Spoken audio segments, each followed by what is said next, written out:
నమస్తే అండి. నమస్తే. ప్రస్తుతానికి మనకి 2 ట్రైలర్స్ కనిపిస్తున్నాయి.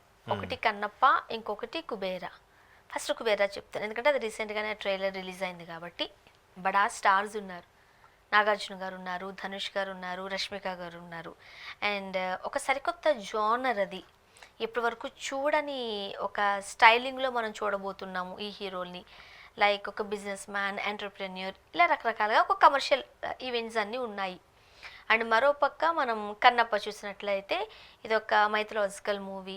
అండ్ ఆల్రెడీ ఈ సినిమాను మనం చూసాం కృష్ణరాజు గారిది.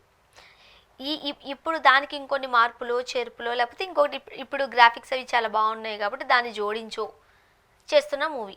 సో 2 ట్రైలర్లు చూసిన తర్వాత ఎవరి అంచనాలు వాళ్ళకు ఉన్నాయి. మీరేం చెప్తారు? మీ అంచనా ఏమంటారు? Actually 2 separate genres. దానికి దీనికి పోలికే లేదు. కాకపోతే కన్నప్ప కొద్దిగా తెలిసిన పురాణాల్లో నుంచి కథ, ఇతిహాసమే, అది జరిగిందే అంటున్నారు. ఎందుకంటే ఇప్పటికీ శ్రీకాళహస్తిలో టెంపుల్ పక్కనే కన్నప్ప కొండ అని ఉంటుంది. యాక్చువల్గా కొండ మీద అసలు ఉండేదంట శివలింగం. బట్ తర్వాత కింద స్వామి వెలిచాడు అని ఏదో చెప్తారు. పంచభూత లింగాల్లో వాయులింగం అది. సో అది తెలిసిన స్టోరీయే. అప్పట్లో గోపికృష్ణ మూవీస్ అనుకుంటా, ప్రభాస్ గారు ఓన్ బ్యాండ్, వాళ్ళ ఫాదరే కాదు ప్రొడ్యూసర్, సూర్యనారాయణ రాజు గారు. కన్నప్పగా కృష్ణరాజు గారి కెరీర్లోనే బిగ్గెస్ట్ బ్లాక్ బాస్టర్ అంటది భక్త కన్నప్ప సినిమా అప్పట్లో. ఓకే, సో చిన్నప్పుడు ఇప్పుడు చూసినట్టు గుర్తు టీవీలో. సో అది మరలా ఇప్పుడు సాహసం చేసి తీయడం అనేది గొప్ప విషయమే. అంటే కొన్ని టెక్నికల్ వాల్యూస్తో ఎంతమంది స్టార్స్ను కూడా ఒప్పించి, అందులో ఏం తక్కువ స్టార్స్ ఏం కాదు. ప్రభాస్ ఒక్క పేరు సరిపోద్దా మీకు స్టార్గా చెప్తే కన్నప్పలో? మరి మోహన్ లాల్ గారు, అక్షయ్ కుమార్ గారు, మోహన్ బాబు గారు, శరత్ కుమార్ గారు, ఇంతమందిని ఒప్పించి ఒక కాన్సెప్ట్ని తీసుకొచ్చి ఇన్ని కోట్లు ఖర్చు పెట్టి ఇంత కష్టపడితే దాన్ని కూడా ట్రోల్స్ చేస్తున్నారు. అంటే ఇక్కడ మనం ఇంకొక విషయం మన ప్రేక్షకులకి చెప్పాల్సింది ఏమని అనిపిస్తుందంటే, ఇప్పుడు మంచి ఫామ్ లో ఉన్న ఆర్టిస్ట్ మాత్రం విష్ణు గారు కాదు. మంచి బిజినెస్ మ్యానే, డబ్బులు ఉన్నాయి, ఇది ఓకే చేయాల్సిందే. కానీ ఎవరినైనా ఇటువంటి క్రైటీరియా తీసుకున్నప్పుడు మంచి విష్ణు గారు పెద్ద ఫామ్ లో ఉన్నారు అనుకోండి, ఫర్ ఎగ్జాంపుల్ సినిమా గురించి ఏమైనా మాట్లాడితే అది వేరే విషయం. ఫామ్ లో లేరు. అదే ఒక్కరిని కాదు, ఇద్దరిని కాదు, ఒక 5-6 ఒప్పించి ఒక లైన్ మీదకి తెచ్చారు అని అంటే కథలో ఎంత బలం ఉండాలంటే. ఎస్, అదే చెప్పబోతున్నాను. ఇప్పుడు మీరు అన్నట్టు విష్ణు గారు ఫామ్ లో లేరు అంటే ఎవరి హీరోకైనా ప్రీవియస్ హిట్టే వాడు విజిటింగ్ కార్డ్ అంటే. సో ఫామ్లో లేకపోయినా ప్రభాసు, ఒక అక్షయ్ కుమారు, ఒక రష్మిక అంటాను, మోహన్ లాల్, ఇంత పెద్ద బడా స్టార్స్ని ఎట్లా ఒప్పించి ఒక తాటి మీద తీసుకొచ్చి చేయించడం చిన్న విషయమా? కాజల్, పార్వతిగా. సో అది చిన్న విషయం అంటే మళ్ళీ తెలిసిన స్టోరీని మెప్పించడం కూడా పెద్ద కత్తి మీద స్వామి. తెలియంది అబ్బా ఏదో జంతర్ మంత్ర చేయబోతున్నారు, తెర మీద చూపించబోతున్నారు అంటే ఓకే. తెలిసిన స్టోరీని ఎంతమంది స్టార్స్ని ఒప్పించి ఎంతగా ఖర్చు పెట్టి చేయడం అనేది ఎంత సాహసోపేతమైన నిర్ణయం చెప్పండి కదా.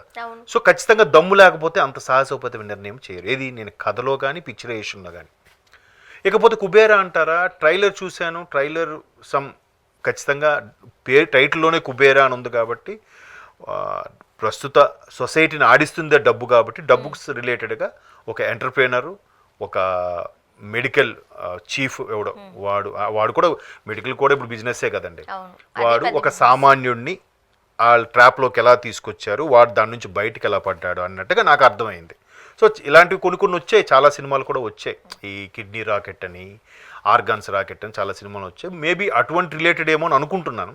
ట్రైలర్లు చూడాలి మరి. పూర్తి స్థాయిలో అయితే ట్రైలర్లో చూసి సినిమా అయితే స్టోరీ ఎక్స్ప్లెయిన్ చేయాలి. బట్ శేఖర్ కమ్ములు ఎప్పుడు కూడా చాలా డిఫరెంట్గా ఉంటాయి. కాకపోతే ఆయన ఒక సెపరేట్ ఒక జానర్ ట్రై చేశాడు. నయనతారతో ఒక సినిమా తీశారు, పేరు గుర్తురావు. అనామిక. అది చాలా డిఫరెంట్. ఇంకా శేఖర్ కమ్ముల డైరెక్షన్ అని అనిపించింది. చాలా బాగా చేశాడు ఆయన.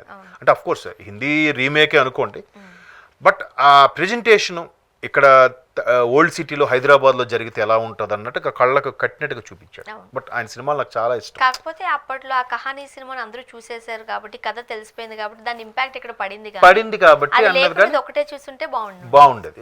అయినా బాగానే ఉంటుంది. కొన్ని మార్పులు చేశాడు ఆయన.